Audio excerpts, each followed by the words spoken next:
भी बैठना है। आज हमारे मुख्य अतिथि आदरणीय शिवजी कुमार जी है और बिहार पटना से है।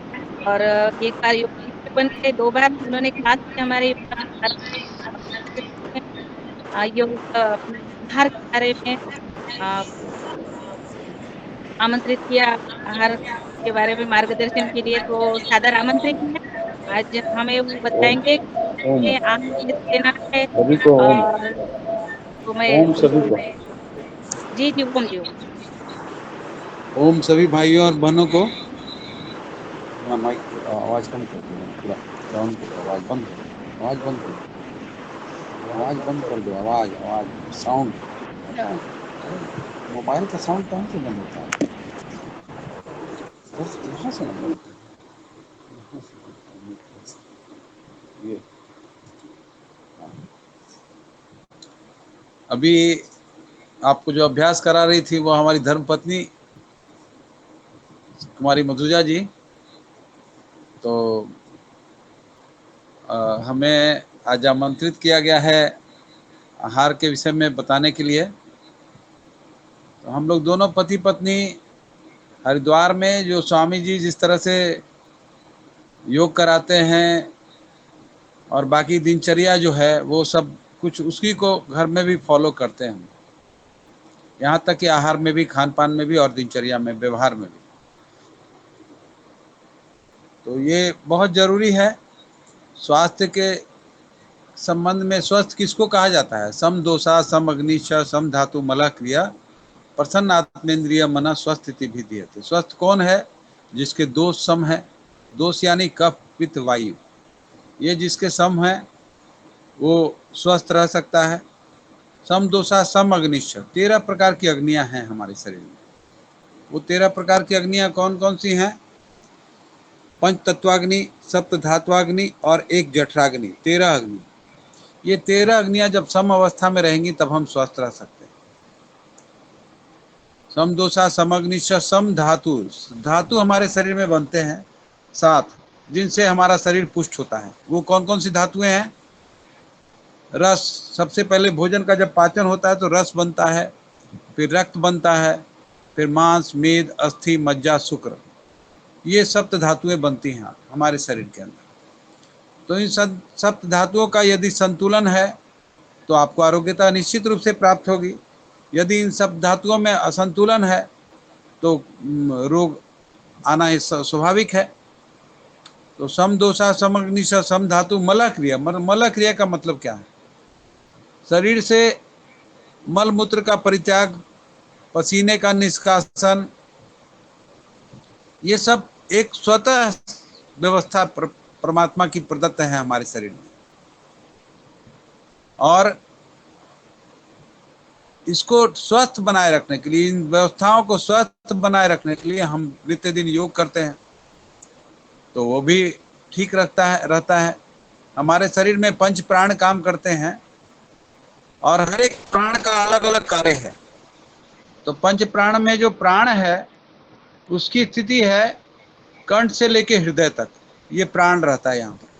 कंठ से हृदय तक प्राण, और कंठ से ऊपर सिर पर्यंत ये उदान प्राण कार्य करता है। तो प्राण का काम क्या है? ये अपने हृदय की धड़कन, हृदय को चालू रखना, फेफड़ों को चालू रखना, ये सब ये प्राण जो है उसका कार्य है। और उदान प्राण का क्या कार्य है? ये हमारे शरीर की सर की समस्त क्रियाओं का, समस्त ज्ञानेंद्रियों का एक तरह से नियंत्रण करती है, कर्मेंद्रियों का नियंत्रण करती है। तो प्राण, उदान और समान, समान कहाँ है? समान प्राण जो है नाभि, हृदय से लेके नाभि तक, ये समान प्राण काम करता है। और इसका कार्य क्या है? भोजन का पाचन करना, पाचन तंत्र का संचालन करना। पाचन तंत्र के समस्त अंग इसी के द्वारा संचालित होते हैं, समान प्राण के द्वारा। और अपान प्राण जो नाभि से नीचे कार्य करता है, उसका कार्य है मलमूत्र का निष्कासन करना। और पांचवा जो प्राण है व्यान, वो पूरे शरीर में घूम घूम करके कार्य करता है। तो ये तो 5 प्राण हुए। 5 प्राण भी हैं, नाग, देवदत्त, कूर्म, कृंकल और धनंजय। जम्हाई लेना, पलके झपाना, झपकाना, छींक आना, खांसना, हिचकी आना, ये सब जो क्रियाएं होती हैं इन 5 उप प्राणों के कारण होती हैं। अब हम लोग बात कर रहे थे स्वस्थता की, स्वस्थ कैसे रहेंगे। तो सम दोषा सम अग्निश सम धातु मल क्रिया प्रसन्न आत्मेंद्रिय मन स्वस्थ इति विद्यते। अब मान लिया सब कुछ ठीक है आपका, सम दोष है, सम अग्नि है, सम धातु भी है और मल क्रिया भी ठीक है। तो इसके बाद और जो आगे की अवस्था क्या है, प्रसन्न आत्मेंद्रिय मना, हमेशा जो प्रसन्न रहता है वो एक्चुअल वास्तव में स्वस्थ है। तो ये स्वस्थता की परिभाषा मैं नहीं कह रहा हूं, महर्षि सुश्रुत ने अपने ग्रंथ में लिखा है और गीता में भी 6ठे अध्याय में लिखा है। भगवान कृष्ण ने कहा है, युक्ताहार विहारस्य युक्त चेष्टस्य कर्मसु युक्त स्वप्नावबोधस्य योग भवति दुखा। तो योग किसका सिद्ध होगा? जिसका जो न ज्यादा सोता होगा, न ज्यादा खाता होगा। तो कहने का मतलब है कि आप सब में संतुलन आपका बना रहे, जिसकी निद्रा ठीक होगी, जिसका आहार ठीक होगा। तो आहार की बात जब करते हैं तो आहार 3 प्रकार के होते हैं। आहार सात्विक, राजसी और तामसी। तो एक साधक के लिए सात्विक आहार बहुत ही जरूरी है। सात्विक आहार वो होता है जिसको खाने से आपके मन में भीतर से प्रसन्नता होती है, किसी प्रकार का मन में व्याकुलता, उद्विग्नता नहीं प्राप्त होती है, उत्तेजक नहीं होता है वह। तो सात्विक आहार में हमारे शाकाहार आता है, जितना भी शाकाहार के सब फल सब्जियां हैं, अनाज हैं, ये सब सात्विक आहार में आते हैं। और राजसिक आहार में खट्टे, अधिक मसालेदार, अधिक नमक युक्त, तले हुए, भुने हुए, ये सब राजसिक आहार है। और तामसिक आहार वह है, उसके बारे में भगवान श्री कृष्ण ने गीता में कहा है कि जो भोजन 3 घंटे पहले पकाया गया हो, 3 घंटे यदि पहले पकाया हो भोजन आप खा रहे हैं या बासी खा रहे हैं, कुछ अपवाद को छोड़ करके। जैसा कि एक बार वो दिल्ली वाले डॉक्टर साहब जुड़े हुए थे, डॉक्टर राजेश यादव जी, तो उन्होंने बताया था कि बासी रोटी खानी चाहिए। तो वो एक अपवाद है, सब कुछ बासी खाने का नहीं है। तो ये आहार के बारे में आपको अब कैसे, कब कब क्या खाना है, क्या नहीं खाना है। तो सुबह से अगर हमारी दिनचर्या शुरू हो तो सुबह का उठते के साथ हमको क्या करना चाहिए। सामान्य तौर पर हम लोग पानी पीते हैं, 2 गिलास 3 गिलास, जिसकी जैसी क्षमता होती है जैसी जिसकी आवश्यकता होती है। जल का सेवन करते हैं, उषा पान जिसको बोलते हैं। और यदि थोड़ा गुनगुना पानी पिया जाए तो पेट साफ होने में उससे मदद मिलती है। और जो योग करते हैं उनको क्या ध्यान रखना है कि जल का सेवन करने के 15-20 मिनट के बाद, 15 से 20 मिनट के बाद। इसमें भी कुछ अपवाद हैं, जैसे हम लोग संग जल का सेवन कर करके करते हैं और बाकी क्रिया करने के 10 से 15 मिनट, 15-20 मिनट के बाद ही अभ्यास शुरू करें। ये शौच आदि से निवृत्त होने में या और कुछ दैनिक क्रियाएं जो हमारी नित्य क्रियाएं हैं उनको करने में वो समय निकल जाता है। तो इन बातों को आपको ध्यान रखना है। अब कर रहे हैं तो योग में भी क्या सावधानी है? योग में क्या सावधानी है कि आप स्नान करके भी योग कर सकते हैं। और बिना स्नान किए हुए भी कर सकते हैं, जैसे आपको देखते हैं, जैसे आपकी आवश्यकता है उसके अनुसार। तो हम लोग का अपना अनुभव है, अपना व्यक्तिगत, हमारा और हमारी श्रीमती जी का। हम लोग 2005 से स्वामी जी से जुड़े हैं और बिना स्नान किए करने के बाद पसीना क्यों ना निकलता हो, उससे मतलब नहीं है। फिर भी हम लोग बिना स्नान किए योग नहीं करते। स्नान को योग को केवल फिजिकल एक्सरसाइज के रूप में नहीं देखना है, इसको एक योग करते करते इसको उपासना का रूप भी दे देना है। क्योंकि जब प्राणायाम करते हैं तो प्रत्येक श्वास में भगवान नाम का जप भी कर सकते हैं आप। तो ये बातें हैं कुछ जरूरी।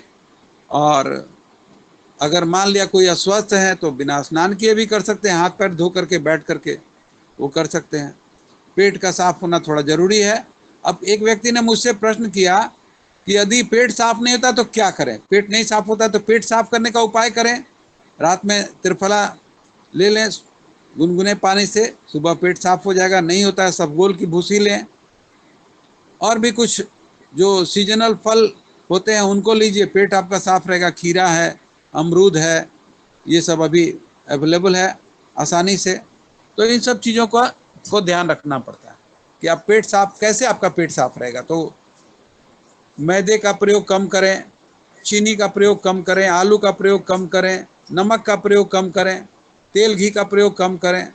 ये सब चीज़ें आपको ध्यान रखना है, तभी आप का योग भी फलीभूत होगा। आप योग करते हैं लेकिन आहार आपका ठीक नहीं है तो वो आपका योग जो है।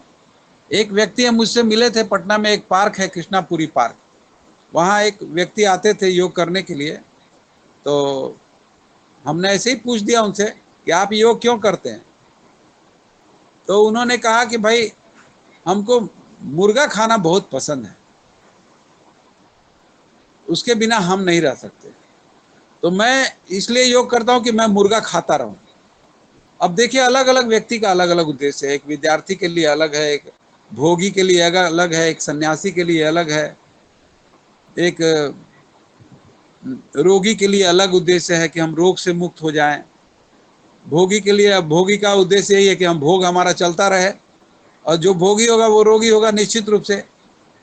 इसलिए भोग में उपयोग जोड़ दें कि जो आपके लिए उपयोगी हो।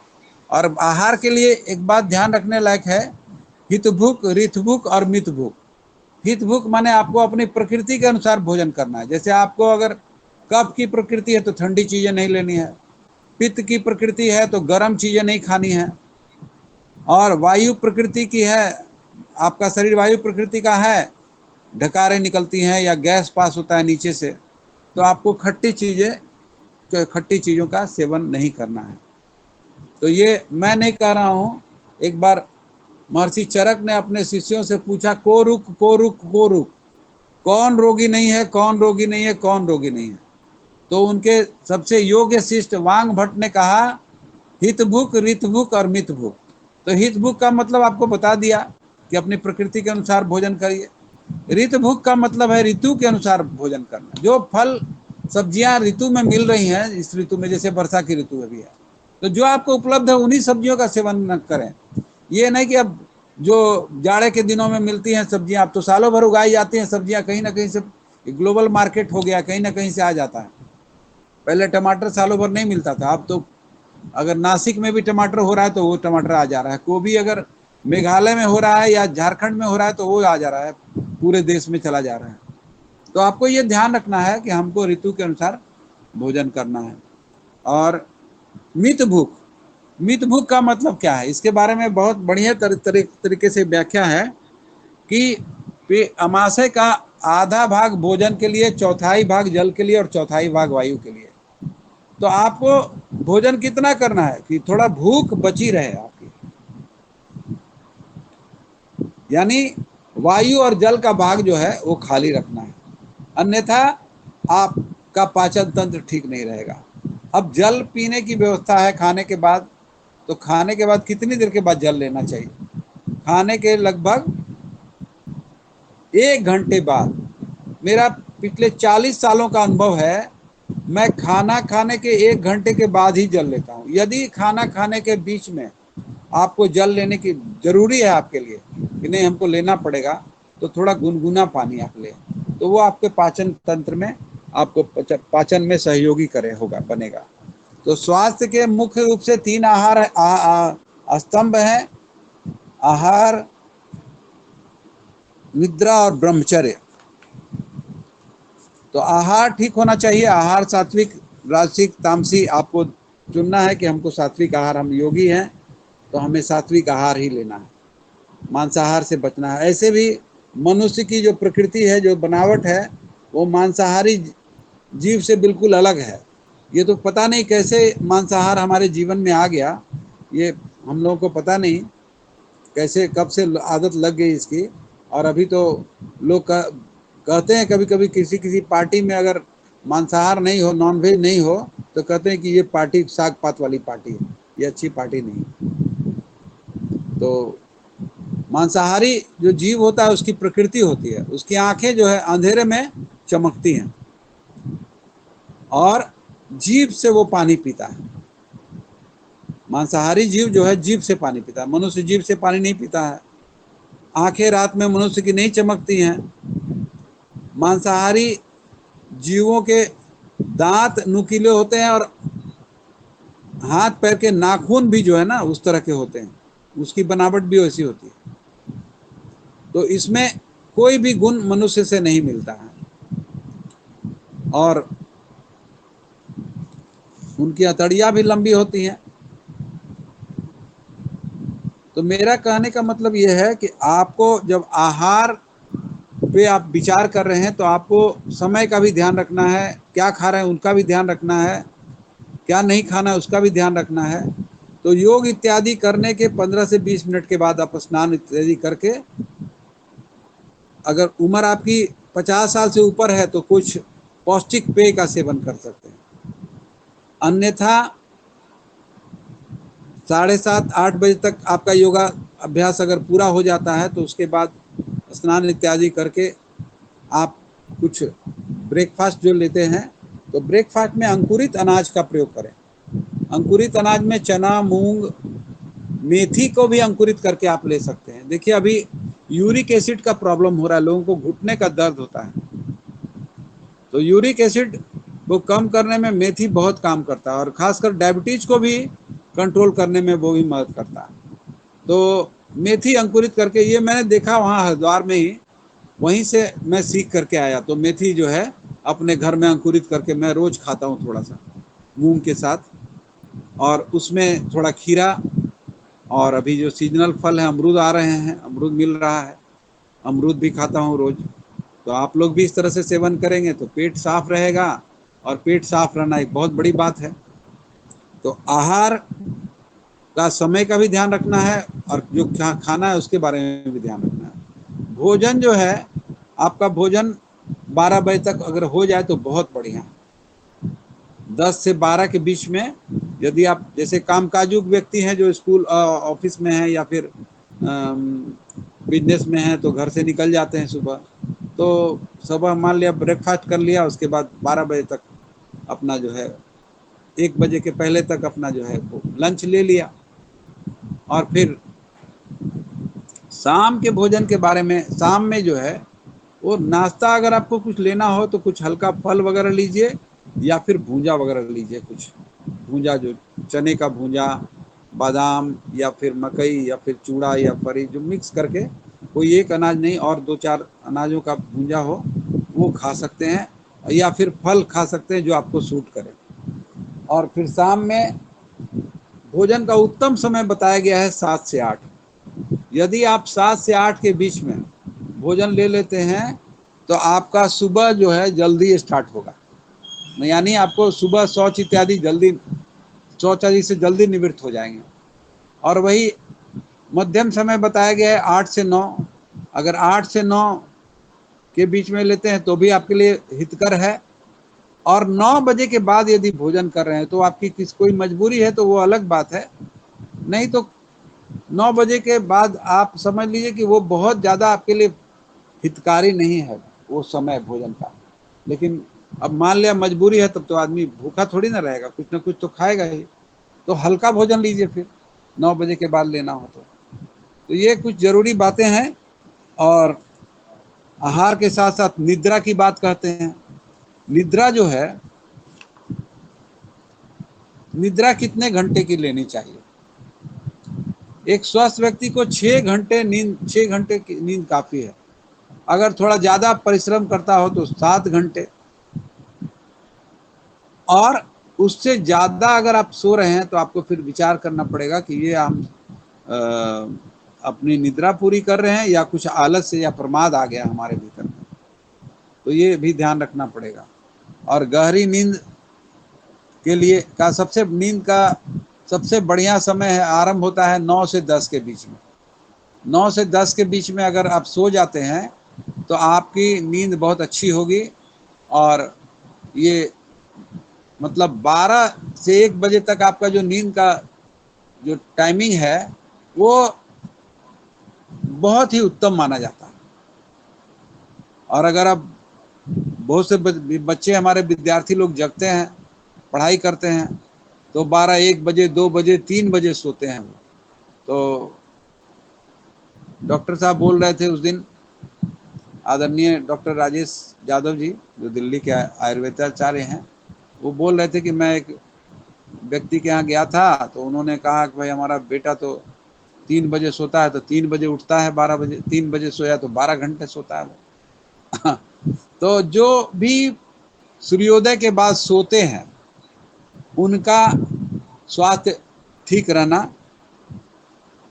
कठिन है, बहुत कठिन, बहुत मुश्किल है। इसलिए सूर्योदय के पहले ब्रह्म मुहूर्त में उठ जाना चाहिए, और ब्रह्म मुहूर्त में ही अगर प्राणायाम करें तो ज़्यादा श्रेयस्कर है। और तीसरा जो स्तंभ बताया गया है स्वास्थ्य का, वो है ब्रह्मचर्य। ब्रह्मचर्य का शाब्दिक अर्थ में लिया जाता है कि स्त्री पुरुष का संसर्ग जो है।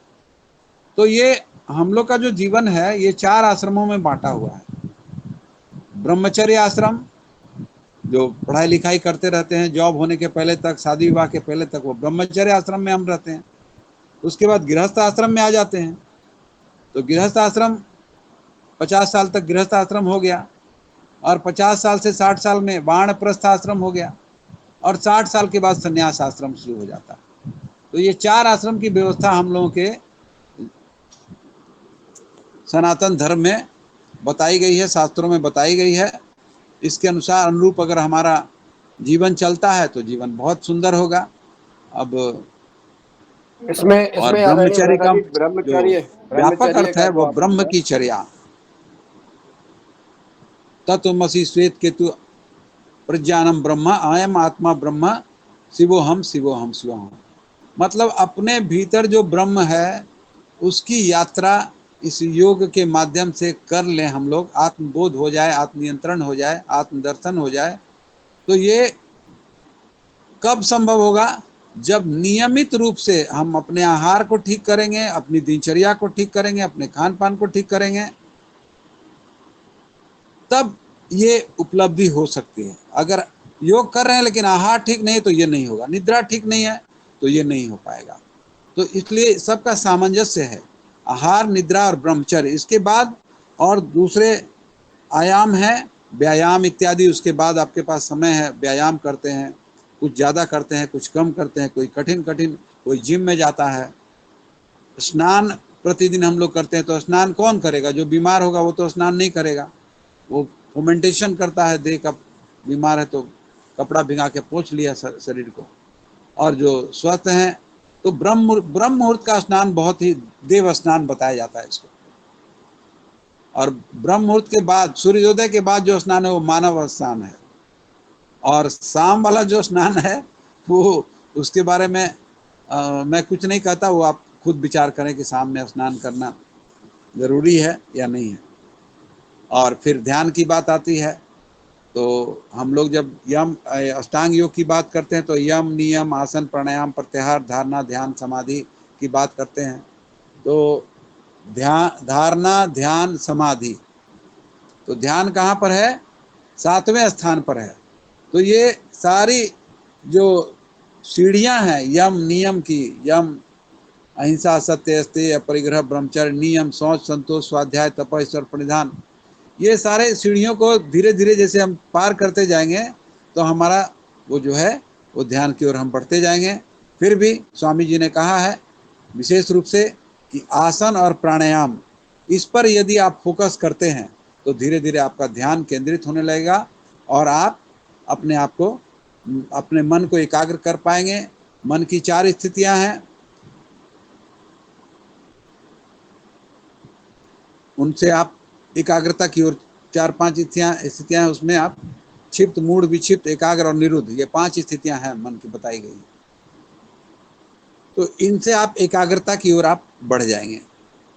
और पंचकोश जो है शरीर में, प्राणमय, अन्नमय कोश, प्राणमय कोश, मनोमय कोश, विज्ञानमय कोश, आनंदमय कोश, इन कोशों से ये प्रारंभिक जो यात्रा आनंद अन्नमय कोश से शुरू होती है वो आनंदमय कोश पे जाके पूरी होती है। तो ये अभ्यास करते करते हर एक व्यक्ति का अनुभव अलग अलग होगा। और योग जब भी करें उत्साह पूर्वक करें, ये नहीं कि अरे रोज तो वही कपालभाति, रोज वही सारे आसन, इसमें क्या नया है। अगर इस तरह का भाव है तो आपका योग टिकेगा नहीं, छूट जाएगा। आप ये समझिए कि आज हमको कुछ नया अनुभव होने वाला है, इसलिए हम कुछ नए अनुभव के लिए आज योग कर रहे हैं उत्साहपूर्वक। तो अब जैसा समय निर्धारित था 7:30 हो चुका है। मेरा जितना ज्ञान था मेरे पास में, जो समय हमें दिया गया था उसके अनुसार हमने कुछ बातें संक्षेप में रखने की कोशिश की है। अपनी वाणी को यहीं पर विराम देता हूँ। आप सभी को नमन, वंदन, अभिनंदन, जी। धन्यवाद। ओम। जी भाई साहब, आपने आहार, मुझे लगता है आप चाहिए। नेटवर्क में नहीं है रंजना जी, थोड़ा सा इधर उधर हो जाएं ताकि आवाज साफ आए। जी, मैं कह रही थी कि थोड़ा सा आप आहार पर बोलिए कि हमें भोजन में क्या क्या लेना है, इसके बारे में थोड़ा सा विस्तृत में बताइए कि हमारा भोजन भोजन, कैसे होना चाहिए, खाने में जी जी क्या जी लेना जी चाहिए रोज हमें। जी जी जी, मैं आपको बताता हूँ। सुबह में आप जो है ना, अगर आप 50 साल से ऊपर के हैं तो आपको दिव्य पेय इत्यादि लेना है, और 50 साल से नीचे के हैं तो आप, जैसे सुबह कोई आदमी ड्यूटी में जाता है, कुछ काम के लिए जा रहा है तो हल्का फुल्का वो नाश्ता कर सकता है। नहीं तो ऐसे अंकुरित अनाज, मेथी इत्यादि 50 साल से ऊपर वाले भी ले सकते हैं और उससे नीचे वाले भी ले सकते हैं। और सीजनल फल।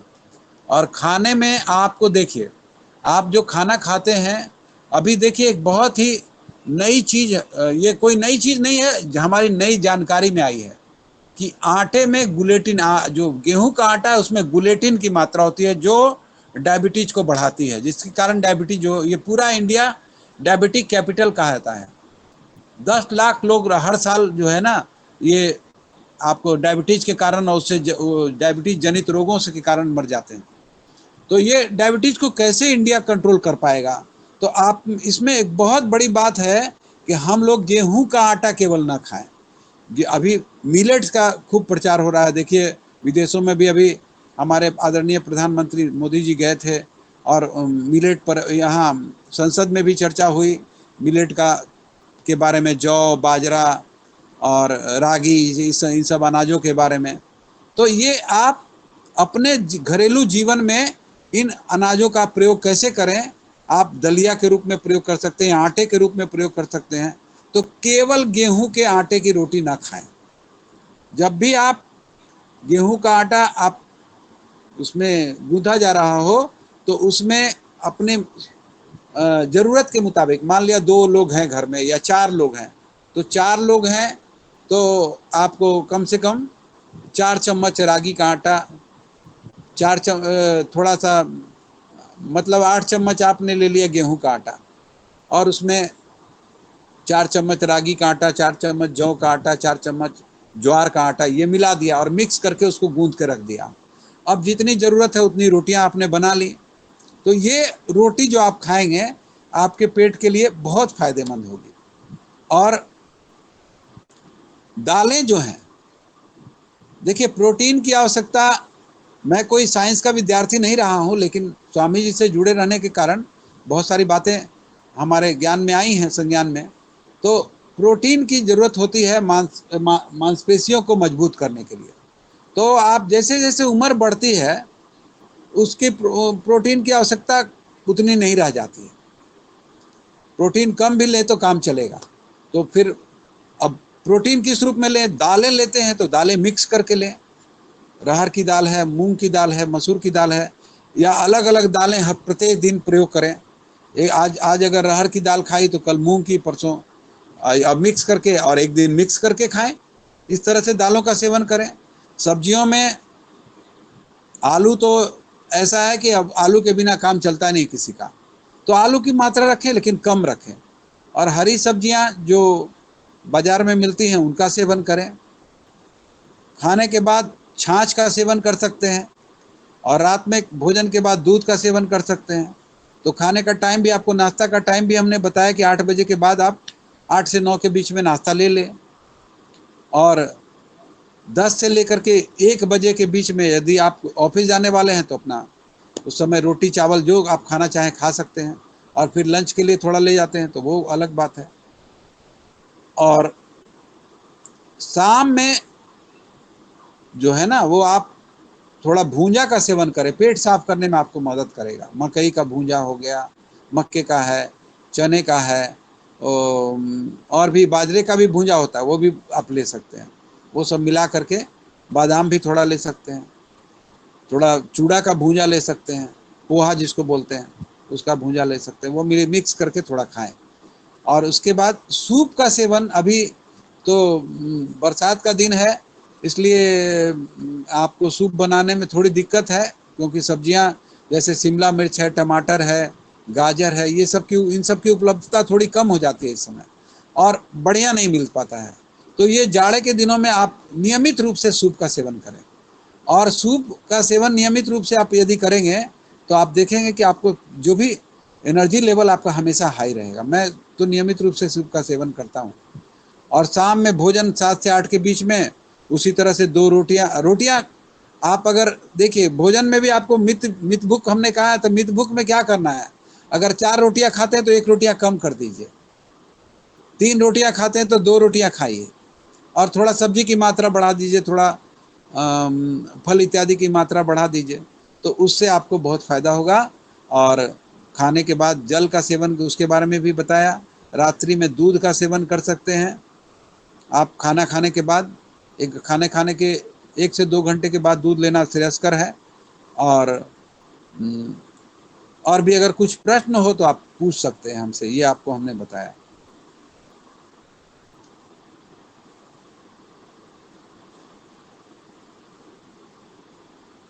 तो ये मन आपको हमने चंचल इसको बस में कैसे कर सकते हैं? जो आपको हमने बताया है ये स्वानुभूत प्रयोग है, और ये वहां से फॉलो किया हुआ, हरिद्वार से जो फॉलो करते हैं उसका। आप बताइए क्या पूछ रहे थे जी? मन चंचल है, इसको बस में कैसे किया जा सकता है? मन चंचल है तो अपनी श्वासों की गिनती करें, अपने श्वासों पर ध्यान करें, एक एक श्वास को काउंट करें। जितनी श्वास जाए उतनी बार ओम, लंबा ओम, मन ही मन, बोलने की जरूरत नहीं है। श्वास ले, छोड़े, श्वास लंबा ले, लंबा छोड़े, लंबा ले। सोने के समय भी इस काम को कर सकते हैं आप। जब बिस्तर पे सोने जाते हैं उस समय लंबी लंबी श्वास ले। आप समझ लीजिए कि आप कुछ प्राणायाम की क्रिया कर रहे हैं। लंबा श्वास,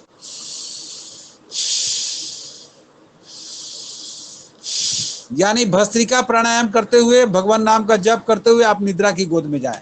आप देखिए आपका मन शांत हो जाएगा, मन स्थिर हो जाएगा, मन एकाग्र हो जाएगा। और उठते हैं, भस्त्रिका प्राणायाम करते हैं, उसमें भी देखिए जल्दी जल्दी तो करते हैं, किन के लिए है? वो युवाओं के लिए है, और हम जैसे लोगों के लिए जो 50-60 साल के हैं, जो उनको क्या करना है? मध्यम गति से करना है। तो मध्यम से धीमी गति में ही आप कर सकते हैं। लंबा लंबा श्वास लेना। भस्त्रिका में कैसे करेंगे?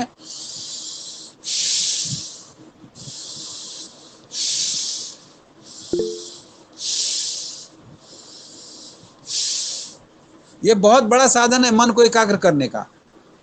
और थोड़ा जो स्वाध्याय किया करें, प्रतिदिन गीता का पाठ करें या फिर खुद का अध्ययन किया करें। स्वाध्याय का मतलब केवल किसी अध्ययन से नहीं होता है, अपने अध्ययन से होता है। आप सुबह उठने से लेकर रात सोने के बीच में जो जो क्रियाएं करते हैं उनका पुनरावलोकन करके आप देखें कि कौन सी क्रिया हमने जो की जिसको आज नहीं करना चाहिए था। जैसे हमने किसी को तेज आवाज में बोल दिया, या जो ऐसे शब्द बोल दिए जो नहीं बोलने चाहिए थे, तो उसको आप अगले दिन फिल्टर करना शुरू करें कि नहीं, अब ये इस तरह का काम हम नहीं करेंगे। जोर से बोल रहे हैं तो नहीं, जोर से नहीं बोलेंगे, थोड़ा धीरे से बोलेंगे। और कोई क्या होता है, कोई हमारी गलती बता देता है तो हम उस गलती से, वो गलती बताने वाले पे गुस्सा हो जाते हैं। तो ये एक प्रकार का संकेत है कि हम अपनी गलती को सुधारना नहीं चाहते हैं। तो गलती को सुधारना हो तो आपको अगर कोई बता रहा हो आपकी गलती, तो आप ध्यान से सुनिए कि हमारा तो ये निंदक नियरे राखिए आंगन कुटी छवाए, बिन साबुन बिना निर्मल करे सुभाए, ये तो हम लोग सुनते आए हैं बचपन से। तो ये जो है निंदक जो है वो बिना पानी या साबुन के आपका स्वभाव को ठीक कर देता है। तो लेकिन होता है उल्टा। कोई अगर कुछ बता दे हमको हमारी गलती, तो हम उससे नाराज हो जाते हैं, हम उससे अगले दिन बात नहीं करते कि ना, ये तो हमारी गलतियां देखते रहता है। तो गलतियां हमेशा अपनी देखनी चाहिए, उल्टा होता है, गलतियां हम लोग हमेशा दूसरों की देखते हैं। अगर दूसरों की भी देखते हैं तो न्याय पूर्वक देखें और उनको बताएं कि थोड़ा आप अगर इसको प्यार प्रेम से अगर बताते हैं तो हो सकता है कि वो आपकी बात सुने भी और सुधार भी कर लें। और नहीं तो अगर नाराज होकर के आप बताते गए आप में तो ये आपको तमीज नहीं है, आप इस तरह से बोलते हैं, तो वो सुधार नहीं करेगा, आपसे लड़ जाएगा फिर। तो ये एक व्यवहार जो एक योग काल का योग है, एक व्यवहार काल का योग है, तो इस पर भी ध्यान देना होगा। क्योंकि योग अभ्यास शुरू होता है कहाँ से, पहले ज्ञान हुआ, फिर अभ्यास हुआ, फिर आचरण में उसको परिलक्षित होना चाहिए। तो ये चीजें हैं बहुत जरूरी, हम लोगों को इन सब पर देखिए। वो अगर एक योगी हैं तो सारे समाज की दृष्टि है आपके ऊपर कि ये फलाने बाबू हैं, ये तो रोज योग करते हैं। अब आप अगर कुछ ऐसा शब्द का प्रयोग करते हैं तो कहेंगे अरे ये सब खाली दिखावटी योगी है। जैसे हम लोग पंडित लोग को देखते हैं त्रिपुंड बनाए रहता है, तो हम लोग कहते हैं कि अरे ये तो दिखाने के लिए बाहर का श्रृंगार है, ये भीतर पता नहीं कितना पंडित है, ये तो वही जानता होगा। तो कितना ज्ञान है किसी के माथे पे तो लिखा नहीं रहता, जब उससे परिचय होता है, जब वार्तालाप होती है, जब संवाद होता है, तब पता चलता है कि हाँ ये व्यक्ति ज्ञानी है या मूर्ख है या क्या है। तो यही सारी बातें हैं। और कोई प्रश्न हो तो पूछिए। जी जी, धन्यवाद आदरणीय भाई साहब, आपने बहुत सुंदर बातें बताई। जैसे कि हमें आहार, भोजन और अपना दिनचर्या कैसी रखनी है, ये सब बढ़िया बताया आपने। और हमारी बहन आदरणीय कुसुम जी भारद्वाज जी का एक सवाल है, आप वो भी हम जी लेंगे। जी जी, जी सादर जी, बोलिए आमंत्रित है। बोलिए बोलिए बहन जी बोलिए। सभी को प्रणाम। मेरा आहार के विषय में एक प्रश्न था कि दूध, दही और मठा, इनके बारे में अलग अलग तरीके के वो आते हैं, मतलब उपाय आते हैं कि भाई बरसात में दूध नहीं लेना चाहिए, या देखिए ये तो आयुर्वेद के अनुसार बिल्कुल सही, शाम के समय में दही नहीं लेना चाहिए, परंतु जी जी जी जी मठे, दूध, इसके बारे में अलग अलग वक्तव्य है, अलग अलग क्या जी जी जी जी वो आप जी जी जी। मट्ठा जो है ना वो परिष्कृत हो जाता है थोड़ा, दही जो है, दही का परिष्कृत रूप हो जाता है मट्ठा। तो वो जो है जी, आप देखिए हम लोग खाने के बाद पानी पीना मना करते हैं, लेकिन मट्ठा पीने के लिए कहा जाता है कि आप छाछ पी सकते हैं। तो और आपको बताएं दही के बारे में, आपको बताता हूं, जिनको ज्वाइंट पेन वगैरह है उनको दही खाने से उनको ज्वाइंट पेन का बढ़ जाता है उनका। दही उनको सूट नहीं करता, बल्कि दही केला उनको मना भी किया जाता है कि दही केला अपना खाएं। तो ये चीजें हैं, लेकिन मट्ठा वो सेवन कर सकते हैं, मट्ठा का सेवन सब लोग कर सकते हैं। मट्ठे में आपको सबको छूट है कि सब कोई छाछ पिए, इसलिए दही में थोड़ा ध्यान आपको रखना पड़ेगा कि अगर आपको सूट नहीं कर रहा है तो आप छाछ का सेवन करें। और छाछ में आप कुछ जीरा है, हींग भी डाल सकते हैं, जिनको गैस की शिकायत है, कब्ज की शिकायत है, थोड़ा हींग का भी सेवन कर सकते हैं उसमें। जी जी। तो प्रकृति को ध्यान में रखिए, अगर आपको दही सूट करता है तो आप लीजिए, अगर नहीं सूट कर रहा है तो आप छाछ लीजिए, केवल कोई दिक्कत नहीं है।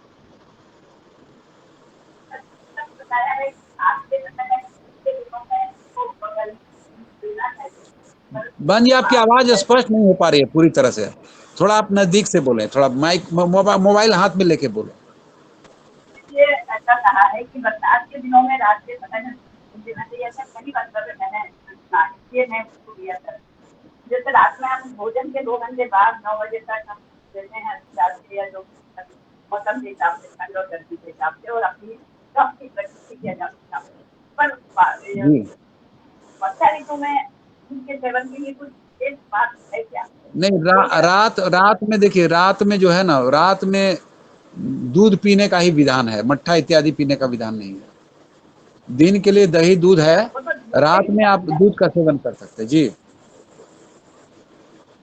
मतलब तीनों मौसम, तीनों ऋतु हाँ जी। वर्षा ऋतु में भी कर सकते हैं, मेरा मतलब। देखिए आप बहन जी, ऐसा है ना कि सबके शरीर की का फिजियोलॉजी, एनाटॉमी फिजियोलॉजी अलग अलग है। कोई आदमी रात में भी दही खाता है, किसी को कोई मना तो नहीं कर सकता है, मट्ठा खाता है लेता है, मना तो नहीं कर सकता कोई किसी को। लेकिन उनके अगर सूट कर रहा है तो ठीक है, कोई दिक्कत नहीं है, लेकिन सामान्य रूप से ये सावधानियां बताई गई हैं। जी जी जी, धन्यवाद जी आदरणीय भाई साहब। और आगे आदरणीय रामाधर जी भाई साहब ने हैंड रेज किया है, सादर आमंत्रित है। सर जी नमस्कार। नमस्ते नमस्ते जी। सर मैं आपसे पूछना चाहता हूँ, जैसे अपन भोजन करते समय दही या मठा लेते हैं तो उसके जी साथ में दूध भी ले सकते हैं कि नहीं? विरुद्ध आहार तो नहीं है? दही के साथ क्या घी बोल रहे हैं? नहीं, जैसे अपन मठा या दही खा रहे हैं और उसके बाद जी दूध खा सकते हैं कि नहीं? क्या खा सकते हैं अपने? दूध दूध दूध चावल। दूध नहीं, दूध का सेवन नहीं करना है। दूध का सेवन वर्जित है। आप अगर औसत दर्शन पुस्तक पढ़ेंगे तो एक जी सूची दी हुई है, उसमें पूरी तरह से सूची जी दी हुई है कि कौन कौन से विरुद्ध आहार हैं। तो हम जी लोग चूंकि योग से जुड़े हैं तो 2-3 पुस्तकें अपने घर में जरूर रखें। एक तो जी योग साधना एवं चिकित्सा रहस्य पुस्तक है, ये आपको मैं दिखा रहा हूँ इधर इस तरफ। एक प्राणायाम रहस्य पुस्तक है और एक औसत दर्शन है। ये 3 पुस्तकें घर में रहनी चाहिए। और जी आपको कभी कोई समस्या हो जाए तो आपको सीधे डॉक्टर के पास जाने की जरूरत नहीं है, जी जब तक इमरजेंसी ना हो। क्योंकि हर समय इमरजेंसी तो होती नहीं। कुछ सामान्य भी आदमी का कुछ खांसी सर्दी हुआ है तो उसका इलाज आपके घर में है। थोड़ा हल्दी का सेवन कर लें, थोड़ा पीपल का सेवन कर, पीपली चूर्ण का सेवन कर लें तो खांसी आपकी ठीक हो जाएगी। अभी कोरोना काल में कौन सी दवाएं काम कर रही थी? सारी हमारी घरेलू दवाएं काम कर रही थी। जो काढ़े थे वही काम कर रहे थे।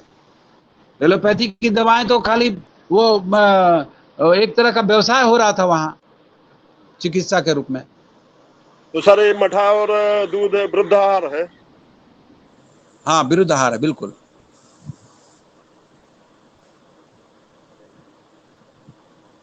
दूध और मट्ठा साथ में नहीं लेना है। थोड़ा गैप कर सकते हैं, 1-2 घंटे के गैप के बाद ले लीजिए, कोई दिक्कत नहीं है। साथ में नहीं लेना है।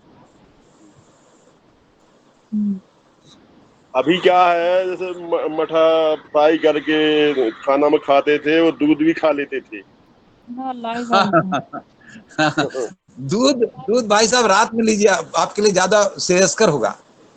आप खा लेते हैं, सूट कर जाता है, आपकी बॉडी वैसी है, कोई बात नहीं है। लेकिन अगर आप हमसे पूछेंगे तो मैं आपको यही कहूंगा कि साथ में ना लें, उसको अलग लें। सर और ये खीरा और टमाटर भी साथ में ले सकते हैं सलाद में?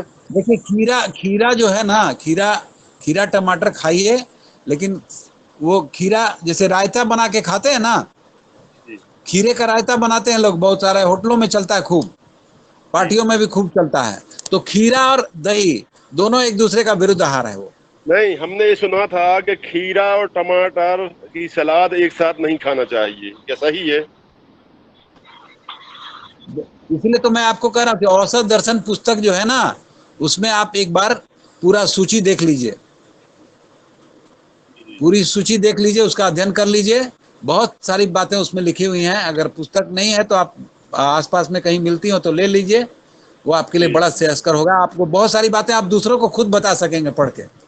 जी सर, जी जी जी जी, धन्यवाद आदरणीय भाई साहब। और ये मैं ये पूछना चाहती थी भाई साहब कि हम छाछ पीते हैं भोजन में, जी और फिर खाना कितना महत्वपूर्ण है ऐसे हमारे शरीर के लिए? नींबू खाना बोलते हैं पाचक है, तो वो खाना चाहिए। तो ये खाना चाहिए या नहीं खाना चाहिए नींबू? इसके बारे में थोड़ा क्या खाना चाहिए, नहीं नींबू खाना चाहिए? नींबू आपकी आवाज थोड़ी कट रही है बहन जी। आपकी आवाज कट रही है, आप नेटवर्क में नहीं है बहन जी।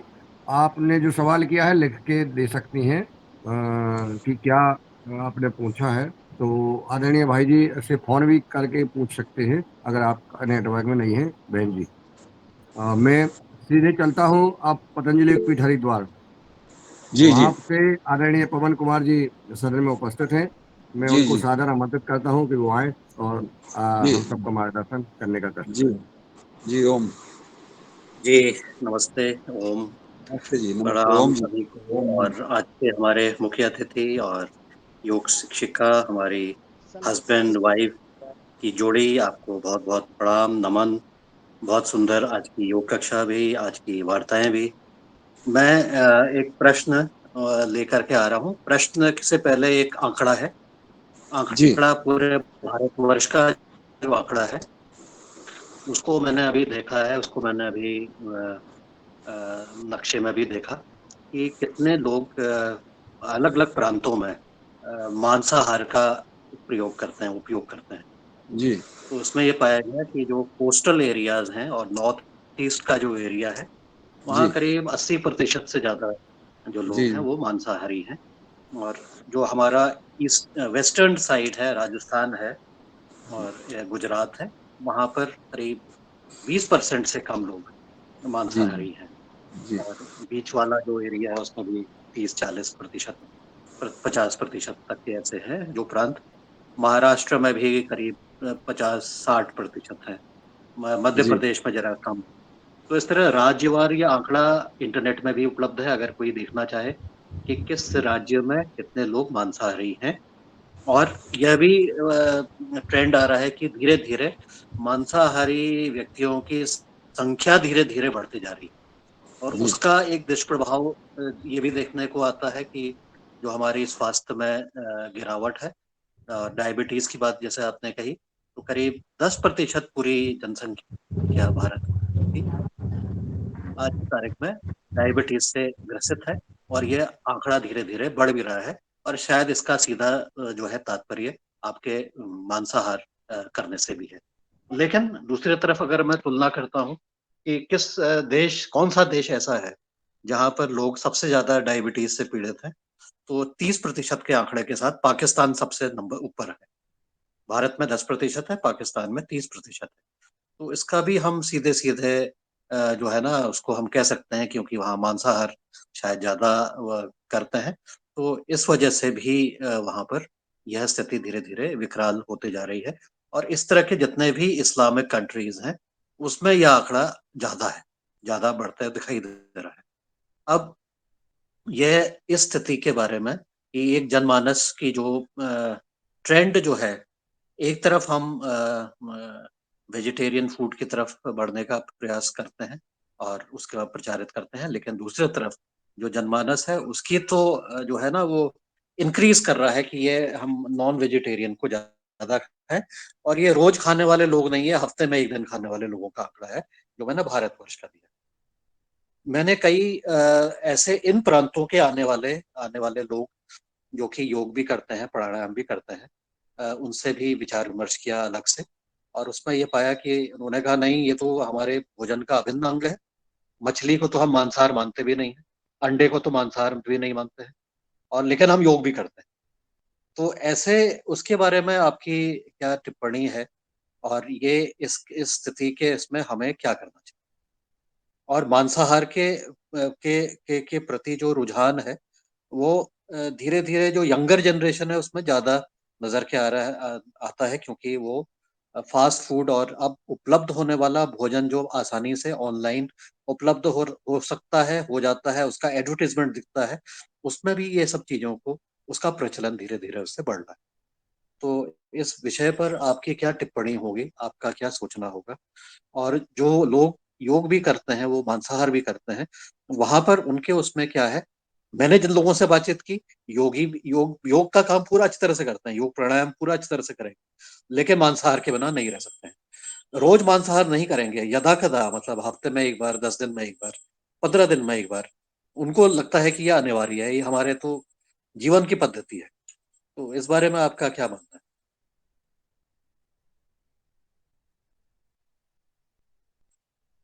जी, मेरा मेरा प्रश्न जो था वो आप समझ पाए? आज के आपकी आवाज म्यूट है, आप इसलिए शायद आप नहीं।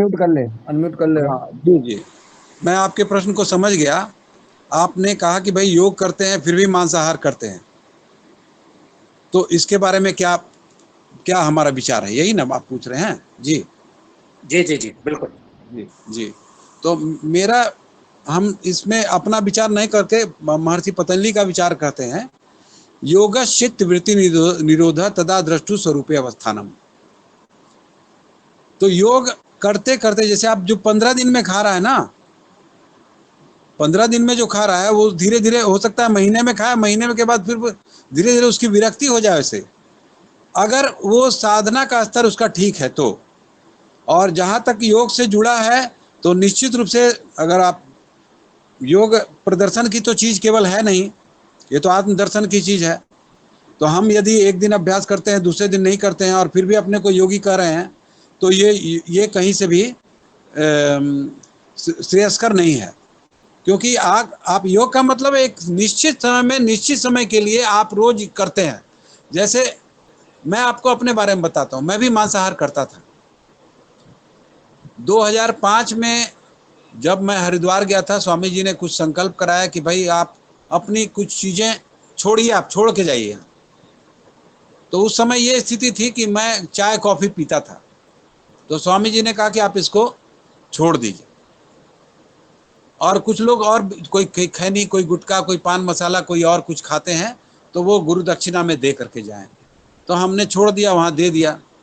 और संयोग से मांसाहार मेरा पहले से बंद था, लेकिन मांसाहार के प्रति जिनकी रुचि है भी, यदि वो योग करेंगे तो धीरे धीरे उनकी अरुचि होगी, बढ़ेगी। लेकिन ये नियमित अभ्यास पर निर्भर करेगा, अन्यथा हम इसको नियंत्रित नहीं कर सकते। किसी कानून से, किसी और व्यवस्था से इसको हम नियंत्रित नहीं कर सकते, क्योंकि ये आदमी की, मनुष्य की प्रवृत्ति है। जिसकी उसको जो अच्छा लगता है वही खाता है वो, चाहे उसका दुष्प्रभाव जो भी हो। आप देखिए, अभी कोई भी व्यक्ति योग तब तक नहीं करता जब तक कि उसको डॉक्टर जवाब ना दे दे, या कहे कि आपकी आर्थराइटिस ठीक होने वाली नहीं, आपकी डायबिटीज ठीक नहीं होने वाली है, आपका जो और भी दूसरी परेशानियां हैं, ब्लड प्रेशर ये कंट्रोल होने वाला नहीं है। तो वो एक तरह से कभी तो स्वेच्छा से जो आ जाते हैं, जो बुद्धिमान है वो जो स्वेच्छा से आ जाते हैं। 2006 में जब पतंजलि योगपीठ फेज 1 का उद्घाटन हो रहा था, तो उस समय श्री श्री रविशंकर जी आए हुए थे, आर्ट ऑफ लिविंग के। उन्होंने कहा कि जो बुद्धिमान है वो पहले आ जाते हैं योग में, और जो नादान है वो बाद में आते हैं, थक हार करके उधर से पिट के, लूट करके, डॉक्टरी व्यवस्था से लूट करके आ जाते हैं। तो ये एक बात है। इतने बड़े महात्मा और हमारे परम पूज्य स्वामी जी भी ये बातें कहते हैं कि आप पहले योग और प्राणायाम को अपनाओ, निश्चित रूप से आसन और प्राणायाम को अपनाओ, निश्चित रूप से तुम्हारे यहाँ, तुम्हारे भीतर यम नियम भी प्रकट होगा और प्रत्याहार भी प्रकट होगा और धारणा, ध्यान, समाधि भी प्रकट हो जाएगी तुम्हारे भीतर। तो मेरा विचार यही है कि योग करते रहें, निश्चित रूप से आप उस स्थिति से बाहर निकलेंगे। जो खा रहे हैं वो भी धीरे धीरे उसको छोड़ेंगे, समय लगेगा, क्योंकि जिस वातावरण में, जिस परिवेश में है। अभी मैं आपको बताऊं, उदाहरण के लिए, मैं गया हुआ था मेघालय। मेरा बेटा स्टेट बैंक में मैनेजर है वहाँ मेघालय में, और वहाँ पोर्क खाते हैं। पोर्क एकदम सजा सजा के दुकान में बेचता है लोग, पोर्क और चिकन, और भी पता नहीं क्या क्या खाते होंगे वो, पता नहीं। वो पिल्लू भी खाते हैं, वो एक कीड़ा होता है, उसको भी खाते हैं। तो उनके संस्कृति, उनके कल्चर में वो है जुड़ा हुआ। लेकिन जब हमारे से योग का आदान प्रदान और उनका अभ्यास चलेगा, तो निश्चित रूप से कुछ करेगा। ये समय बहुत लगेगा, इसमें इतना आसान नहीं है ये, तो इसमें टाइम लगेगा, लेकिन ये धीरे धीरे होगा निश्चित रूप से। अगर जो योग से जुड़ेंगे, वो जो नहीं जुड़ेंगे उनका तो जो चल रहा है वैसे ही चलेगा। जी। सवाल है कि रिफाइंड का जो पानी होता है वो पीने से क्या होता है? आपकी आवाज स्पष्ट नहीं हो रही है आपकी। बकाइन का पानी जो होता है ना, वो उस उबाल के पीने से क्या होता है? पानी उबाल कर पानी उबाल के पीने से पीने क्या से, होता है, यह पूछा ना? हाँ हाँ हाँ, बकाइन का उबाल कर पानी पीने से जो उसमें बैक्टीरिया होता है ना, वो सब मर जाता है। जो मान्य हानिकारक है या जो भी लाभदायक है वो भी मर जाता है। लेकिन बकाइन हमेशा उबाल करके पानी पीने की आवश्यकता नहीं है। बकाइन का जो पानी होता है वो पीने से क्या होता है उबाल के? उबाल वही तो मैं बता रहा हूँ, उबाल कर पानी बकाइन पीते का हैं। बकानी का काय का पानी? Hello sir. हाँ, कह रहा आवाज स्पष्ट नहीं हो रही। काय का पानी बोल रही है? मैं कह रहा हूँ कि बकाइन ये बकाइन का पानी बोल रहे हैं हाँ हाँ, मीरा सर जी, बकाइन का बकाइन का। पानी पीने से मैंने क्या फायदे है उबाल के? देखिए, गुनगुना पानी ऐसे फायदेमंद होता है पेट के लिए बहुत। मैं सर बता रहा हूँ, आपकी आवाज हमको नहीं जा रहा है। कह रहा हूँ ना कि बकाइन जो होता है, नीम के जात का बकाइन। अच्छा, हाँ, तो उसका उसको हम उबाल के पी रहे हैं, उससे क्या फायदे होंगे? देखिए, उससे एक्चुअली डायबिटीज कुछ होता है क्या? कुछ कुछ जड़ी बूटियां ऐसी हैं, जैसे दालचीनी है, लौंग है, या गिलोय है, या और भी जवाइन है, या और भी कुछ ऐसी जड़ी बूटियां हैं। तो उनको जो उबालते हैं पानी में, तो उनका सत निकल जाता है, पानी में आ जाता है उसके उसका, और वो पानी जो है वो लाभदायक हो जाता है हमारे लिए पीने के लिए। मैं बता रहा हूँ सर, मेरा सवाल गौर से सुनिए। जो नीम का जात का वो बकाइन होता है ना, नीम का पत्ता के जैसा रहता है बकाइन। हमने सुन लिया, आपकी बात सुन लिया। आप कह रहे हैं कि उसका पानी जो है हाँ, गर्म पानी में पका करके उसका पानी पीने की बात कर रहे हैं ना। उबाल के पीने से हम डायबिटीज में पी रहे हैं, कैसा रहेगा वो? देखिए, डायबिटीज के लिए अलग अलग बहुत सारी पद्धतियां बताई गई हैं उसमें। अब बकायन के का क्या उपयोग है उसके बारे में एक आयुर्वेदाचार्य बता सकते हैं। मैं मेरा उतना ज्ञान उस विषय पर नहीं है, इसलिए मैं यही कहूँगा कि आप जो डायबिटीज अगर आपको है, तो आप पहले खान पान को ठीक करें। खान पान ठीक नहीं करेंगे, औषधियाँ लेते रहेंगे, तो औषधियों से कंट्रोल रहेगा, क्योर नहीं होगा। और प्राणायाम पर फोकस करें, समझ गए ना। जी। प्राणायाम पर फोकस करें, नियमित रूप से प्राणायाम पूर्वक आसन करें, तभी आपका डायबिटीज कंट्रोल होगा। अन्यथा आप, कोई चमत्कार नहीं होने जा रहा है। कोई एक चीज कोई बता दिया, उसको खा लिया और वो ठीक हो गया डायबिटीज, ऐसा नहीं होने वाला है। जैसे कंट्रोल हो सकता है, तो कंट्रोल तो दवा से भी होता है। कुछ जड़ी बूटी ऐसा बताइए जिससे कुछ कंट्रोल रहे। वही तो मैं बोल रहा हूँ, जड़ी बूटी। जहां तक हमारे परम पूज्य स्वामी जी जो है डायबिटीज को कंट्रोल करने के लिए मधुनाशनी टैबलेट बनाए हैं, और एक मधु ग्रिड टैबलेट बनाए हैं। इसका सेवन आप कर सकते हैं। तो ये मधुनाशनी और मधु ग्रिड से बाहर कोई औषधि नहीं है डायबिटीज के लिए। अगर है कोई तो उसकी जानकारी मुझे नहीं है। ठीक है, ओके, लीजिए अमर। जी जी, धन्यवाद भाई साहब। आगे हम लोग अपने गुरु को फॉलो करते हैं ना, तो गुरु की बताई बातों को ही हम लोग उसी को आगे बढ़ाते हैं। अब खीरा, करेला, टमाटर का जूस पी सकते हैं, वो भी डायबिटीज को कंट्रोल करने में मदद करता है। नीम की पत्तियां हैं, सदाबहार के पत्ते हैं, फूल हैं, उनका सेवन करना, ये सब डायबिटीज को कम करता है। लेकिन इन सब का जो निचोड़ है वो अभी मधुनाशनी और मधुग्रिट के रूप में है। जी जी, धन्यवाद। जी, आदरणीय प्रिंसिपल भाई साहब की हैंड किया है, सादर आमंत्रित है। जी प्रिंसिपल भाई साहब। सदन को ओम प्रणाम। आज के हमारे मुख्य अतिथि शिवाजी राव जो पटना से है, उनको कोटि कोटि नमन। जो बहुत ही जी, अच्छी प्रणाम। चर्चा चल रही है आहार के के बारे तो में। क्या करें, ज्यादा पतला लैटरिन हो रहा है तो पेट बांधने आहार के लिए के क्या बारे करें? आहार के बारे में। और वो कहते हैं ना, इंसान जैसा खाएगा आहार वैसा बन जाएगा उसका व्यवहार। तो जी अच्छा आहार, शुद्ध और आहार खाएंगे तो उसके अंदर की जो भावना है वो भगवान के जी जी प्रति, दूसरों के प्रति अच्छी जागृत होगी। और जी वो जो रासायनिक आहार लेगा तो उसके अंदर क्रोध की भावना, ईर्ष्या की भावना और दूसरों को नीचा दिखाने की भावना उसके अंदर पैदा होगी। बहुत ही अच्छी चर्चा चल जी रही है। और मैं हमारे मुख्य अतिथि जी एक छोटा सा सवाल है जी जो मिलेट्स की बात हमारे मुख्य अतिथि जी ने की थी, मैं मिलेट से 2 साल से इसका बीज के लिए अवेलेबल था। मैंने अब की बार इसका बीज उपलब्ध हुआ मार्च के अंदर और मैंने लगाया है।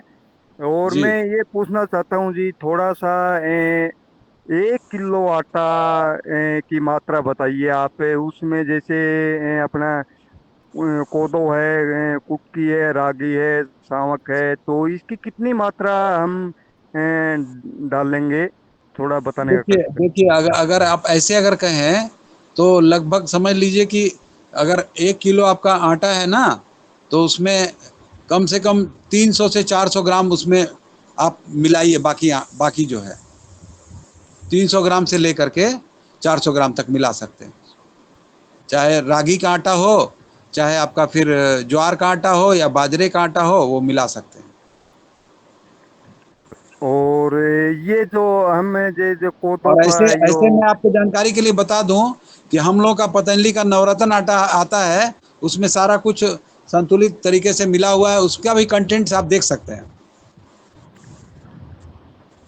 उसमें भी सारी मात्राएं अंकित हैं। तो इसका मिलेट जो कोदो है, इसका अकेला आटा का भी हम सेवन कर सकते हैं जी? बिल्कुल, क्यों नहीं। सप्ताह सप्ताह में एक दिन रागी का आटा, एक दिन बाजरे का आटा, एक दिन ज्वार का आटा, एक दिन जौ के आटे की रोटी खाइए और एक दिन मिक्स वाले आटे की रोटी खाइए, कोई दिक्कत नहीं है। तो इसको तुरंत जिस तरह गूंथ के नए रोटियां बना सकते हैं, या कुछ टाइम पहले इसको जैसे आटे को देखिए, भिगो के छोड़ना आटे पड़ेगा? आटे को थोड़ा गूंद करके थोड़ा देर छोड़ देना चाहिए। उससे क्या होता है ना कि वो पूरा मिक्सअप हो जाता है बढ़िया से। धन्यवाद जी, धन्यवाद जी जी जी कोदो जी। कोदो के आटे की रोटी तो नहीं बन पाती है प्योर, क्योंकि ये बड़ा सूखी टाइप की होती है वो। और वो इसको बहुत बहुत चावल कड़क का ही एक प्रकार है जी। हाँ, बहुत कड़क हाँ, तो होती है, क्योंकि मैंने उसकी खिचड़ी बना। बनाई है और खाई है। उसमें कुछ अपन को गेहूं मिलाना पड़ेगा जी जी तभी जी वो रोटी बन पाएगी। जी जी है जी कि जी जी जी। उसको मुनीलाल, खिचड़ी बना के खा सकते हैं, दलिया बना के खा सकते हैं। हाँ मुनीलाल जी, जी किसी ने जो बीज लेके आया था, उन्होंने बताया था आप कोदो की अगर अकेली रोटी बनानी तो आप 12 घंटे पहले भिगोइए, तब जाके बनेगी, नहीं आप रोटी नहीं बना पाओगे वैसी। हाँ, यही कह रहा है ना। अच्छा, 12 घंटे पहले फॉलो देंगे तो बन जाएगी। हाँ, बन जाती है वो। जैसे मैं उन पे जब अपने बीज ले गया था, वो बोल रहे थे। हाँ, अरे बहुत जो नया तरीका है तो ठीक है।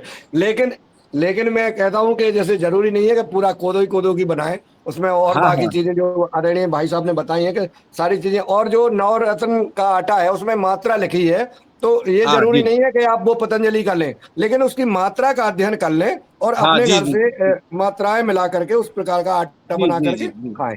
जी जी जी समझ जी गए, समझ जी जी। गए मुनीलाल भाई साहब। जैसे उसकी जो नवरत्न आटा है, उसमें कितनी जी मात्रा डाली उससे पता लग जाएगा। हाँ, जी बिल्कुल जी बिल्कुल जी बिल्कुल। जी जी जी जी जी। तो उसमें 9 बहुत आटे मिले हुए हैं, इसलिए आपको ध्यान रखना होगा। आप अगर 3 मिला रहे हैं तो मात्रा थोड़ी बढ़ जाएगी। हाँ, क्या है, जब हम लोग बनाते थे घर में, जब हमारे यहाँ कोई मेहमान आता था तो उस दिन जी जी गेहूं का आटा उपयोग किया जाता था। और जी ज्वार है, बाजरा है, समा है, जी कुटकी, लठारा, फिकरा, ये अब क्या है, लोगों ने अब एक अनाज खाते थे तो हम लोग स्वस्थ रहते थे।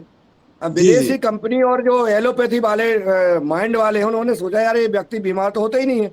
इन्होंने गेहूं खाया और कहा अरे गरीब लोग खाते हैं कोदो तो, अरे कुटकी डाली जिनके यहाँ कुछ घर में है ही नहीं वो खाते हैं। तो लोगों को लगा कुछ नहीं है, मेरे पास तो सब कुछ है यार, मैं भी खा सकता हूँ। उनको जी जी ऊपर उनको ऐसा कर दिया तो ये अपन भूल गए और उनकी नकल अपन ने कर ली, वो बीमार होकर के उनको अपना पूरा सब कुछ उनको लौटाने लगे। अब अपन अब जी वापस जी आना है। सरकार जी जो प्रयास कर रही है हमारे पतंजलि ऑर्गेनिक रिसर्च इंस्टीट्यूट के माध्यम से, आदरणीय जी पवन जी के नेतृत्व में, परम पूज्य सिद्धेश आचार्य जी, परम पूज्य स्वामी जी लगातार इस विषय पर बहुत चिंतन मनन कर रहे हैं कि हमारे देश को कैसे स्वस्थ बनाया जा सकता है। इस विषय पर लगातार चर्चा हो रही है। आज योगाहार कार्यक्रम में आज आदरणीय शिवजी जी का और बहन जी का जो मार्गदर्शन मिला, और ऐसे परिवार को मैं प्रभु से प्रार्थना करता हूं कि ऐसे परिवार ही सुंदर परिवार हैं। परम पूज्य स्वामी जी की इच्छानुसार कि हम सब परिवार के भाई बहन योगी बने, निरोगी बने और सात्विक विचारधारा के बने और देश को हम दिशा दें। यही आपने आज किया और हम सब ने आपको सुना। और आप ये आज का समय लगभग 8 बज के 8 मिनट हो गए हैं, तो अब समापन की जी ओर भी चलेंगे। कल फिर जी मिलेंगे नए युग शिक्षक के साथ, नए चीफ गेस्ट जी के साथ, उनके अनुभव को सुनेंगे। बहुत बहुत जी धन्यवाद आदरणीय भ्राता जी, बहुत अच्छा लगा। और आपका चेहरा बता रहा है कि आप कितने सात्विक प्रवृत्ति से रहते हैं, सदाचार से रहते हैं, योग करते हैं। यह आपका चेहरा बता रहा है। आपको बहुत बहुत जी साधुवाद। जी जी जी। आपको भी नमस्ते, सभी को प्रणाम। जी। तो मैं रंजना जी से चाहूंगा कि आगे आपका समापन करने का कष्ट करें, और कोई भाई जो भाई आभार ज्ञापित करना चाहते हो वो स्वयं जो है तैयार हो कि हम आभार ज्ञापित करेंगे, वो आभार ज्ञापित करने का कष्ट करें। यह सदन सबका है। मुनीलाल भाई जी। साहब, हम कर सकते हैं क्या? अरे सब कोई कर सकता है, आप सबका सदन है। ये स्वैच्छिक योगार कार्यक्रम, जैसे पवन जी कहते हैं कि हम सब एक है। जी डॉक्टर चंद्र प्रकाश जी, डॉक्टर साहब ने जो वर्मा जी ने हैंड रेज किया है, और उनको सुन लेते हैं। जी। हाँ, डॉक्टर जी। साहब हमारे परिचित हैं और गया के रहने वाले हैं, और स्वागत है। बहुत ही बहुत ही निष्ठावान योगी भी हैं, और चिकित्सक हैं, होम्योपैथिक चिकित्सक हैं। इनके यहाँ भीड़ लगी रहती है इलाज के लिए। पहले तो तो पहले तो डॉक्टर साहब का हम सब स्वागत करते हैं, वंदन करते हैं, अभिनंदन करते हैं कि आप पधारे। और इसी और अब जो है आप अपनी मार्गदर्शन दें आदरणीय डॉक्टर साहब। जी, हमने लिंक सारे लोगों को आदरणीय शेयर कर दिया, जो भी हमारे कनेक्टेड है ना, उनको लिंक शेयर आपका कर तो दिया उसी से आज। जी आपका तो काम ही अलग है साहब, भ्राता जी। वो तो आपको चेहरा बोल देता है। जी जी। जी आदरणीय जी ओम, इस योग सत्र में सभी का बहुत बहुत वंदन, अभिनंदन और हृदय से प्रणाम, जिन्होंने इस सत्र को इतने बेहतर तरीके से सजाए हैं। यहाँ पर सभी से मैं परिचित नहीं हूँ, लेकिन फिर भी सभी यहाँ पर योगी और महानुभावों को पुनः हृदय से प्रणाम। तो ये सत्र बहुत ही अभी साइंटिफिक था, और मैंने बहुत गहराइयों से सुनने की कोशिश किया हूँ। और साइंटिफिक रहने के साथ साथ जो यहाँ पर डाटाबेस लोगों को आहार सुधार कर शाकाहार बनाने की प्रवृत्ति पर जो पहल की जा रही है, ये हमारे लिए बहुत महत्वपूर्ण है। क्योंकि यदि देखा जाए पूरे देश और दुनिया में, यदि सबसे बड़ी जो समस्या है अमन, चैन, शांति और सौहार्द की जो कमी हुई है, उसका मुख्य कारण है इंसान में आहार का दोष। और जितनी समस्याएं हैं, यदि लोगों में जो शारीरिक समस्या, मानसिक समस्या, आध्यात्मिक समस्या या सामाजिक समस्या, इस सब का भी मुख्य जड़ है वो आहार है। जब तक आहार को नहीं सुधारा जा सकता, तब तक चाहे medical science, modern medical science जहां भी पहुंच जाए, वो अभी केवल मानव को जो स्वस्थ मानव की जो परिभाषा है, वो 4 लेवल पर दी गई है। फिजिकल लेवल पर स्वस्थ, मेंटल लेवल पर स्वस्थ, सोशल लेवल पर स्वस्थ और स्पिरिचुअल लेवल पर स्वस्थ। तो ये 4 स्तर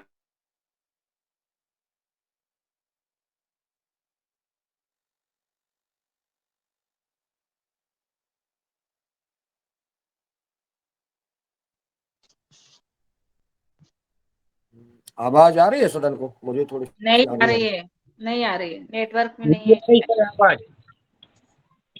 जी, हम आपको कल सुनेंगे आदरणीय डॉक्टर साहब। और ओम आपकी आवाज आवाज कट रही है। ओम ओम। जी आदरणीय जी ओम। जी, अब आ रही है।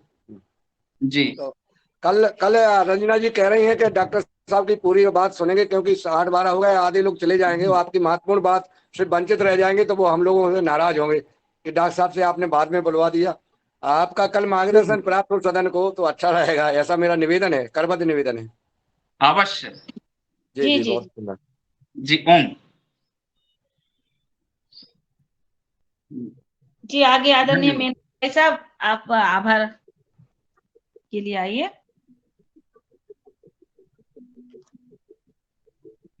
जी आदरणीय, हाँ मैं जी।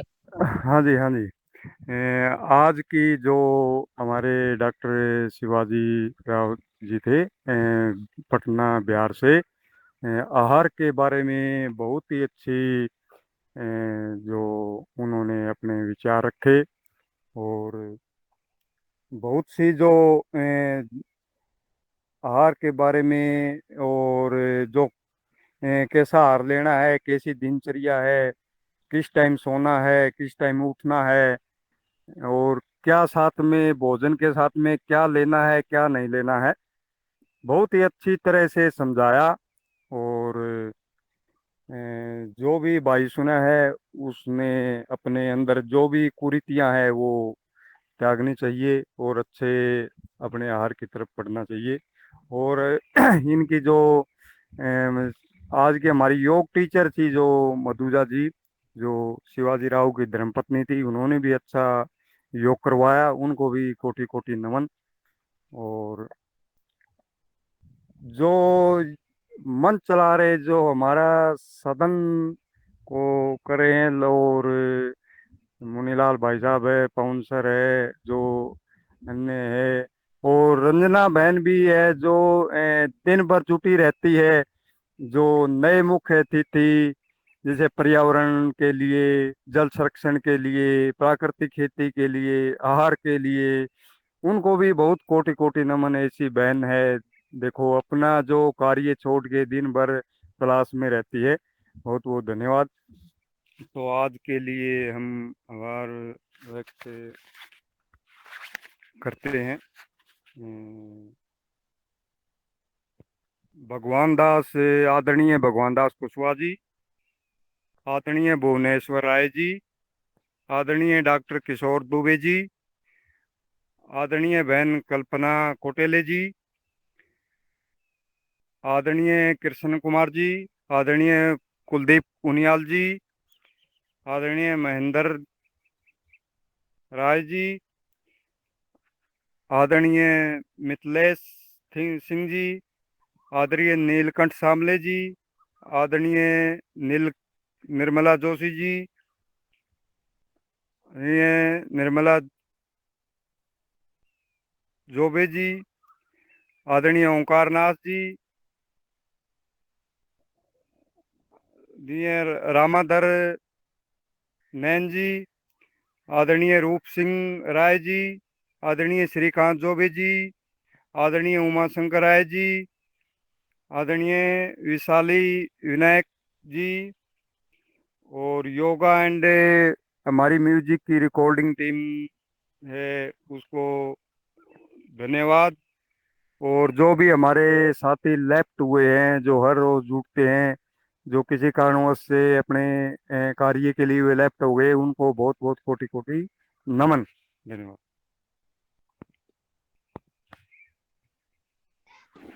जी आज आपका भी बहन जी मैनपाल जी का आभार कर लो, और डॉक्टर चंद्रशेखर से आदरणीय डॉक्टर चंद्रशेखर, हाँ भी बहुत बहुत धन्यवाद, और आपका भी आभार। आप रोज नियमितता से, जैसे आपने एक दिन योग में आप चीफ गेस्ट मुख्य अतिथि बन गए थे, तब से आप निरंतर जुड़ रहे हैं और अन्य लोगों को जुड़ा रहे हैं। आपका भी बहुत बहुत मनपूर्वक धन्यवाद। और आज के हमारे मुख्य अतिथि आदरणीय शिवजी कुमार जी, आपका भी बहुत बहुत धन्यवाद। आपने निमंत्रण स्वीकार किया और बहुत ही अच्छा आज का आपका उद्बोधन मार्गदर्शन रहा हमारे सदन के लिए। पूरे पतंजलि परिवार की तरफ से आपको हम नतमस्तक करते हैं। जी ओम। धन्यवाद।